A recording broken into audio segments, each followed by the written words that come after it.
Rajshahi, the silk city or the cleanest city we have ever seen. আমি টানা ৩ বছর একভাবে কাজ করার পরে আমি ১ মাসের একটা লম্বা ছুটি নেই। আর এই লম্বা ছুটির সফরে আমি বিভিন্ন শহর ঘুরেছি। আর সেই এক্সপেরিয়েন্সগুলো আপনাদের সাথে শেয়ার করব। তো আমাদের ১ম শহর ছিল রাজশাহী। আর রাজশাহীতে আগামী ২ দিন আমরা কি করেছি, কি খেয়েছি, কোথায় থেকেছি, আমি আমার ভিডিওতে সেগুলো দেখানোর চেষ্টা করব। আর কি, কি এক্সপেরিয়েন্স করলাম নতুন শহরে ১ম বারের মতো সেগুলোই আপনাদের সাথে শেয়ার করব। তো শুরু করা যাক। ১ম শহর রাজশাহী।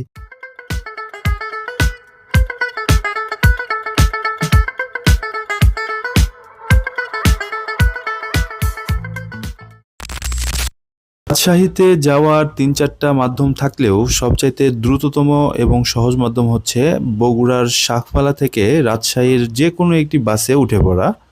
জনপ্রতি ভাড়া পড়বে ৳২৫০ করে।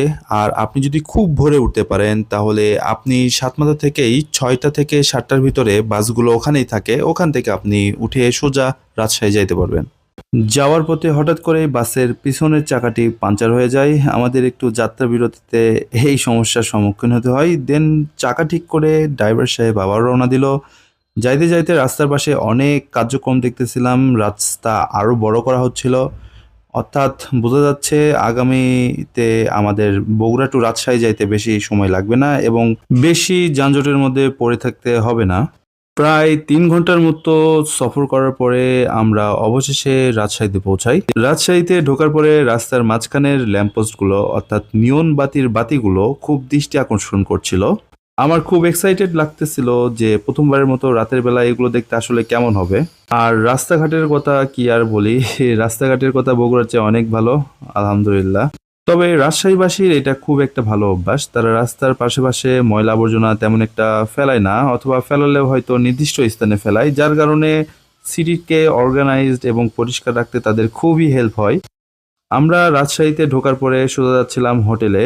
আর হোটেল আমরা বুক করেছিলাম একটি 4 স্টার মানের হোটেল, যদিও তার সার্ভিসগুলো ছিল 5 স্টারের মতো।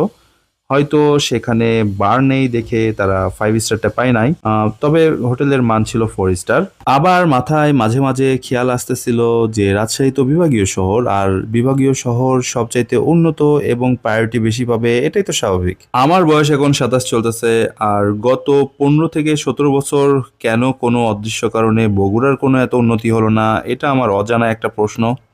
জানি না কেন হলো না। এখন যে হোটেলটা দেখতে পাচ্ছেন এটি রাজশাহীর একটি বিখ্যাত hotel, the grand river view hotel. এটাতে মোটামুটি সব রকম সুযোগ সুবিধা আছে, শুধু বার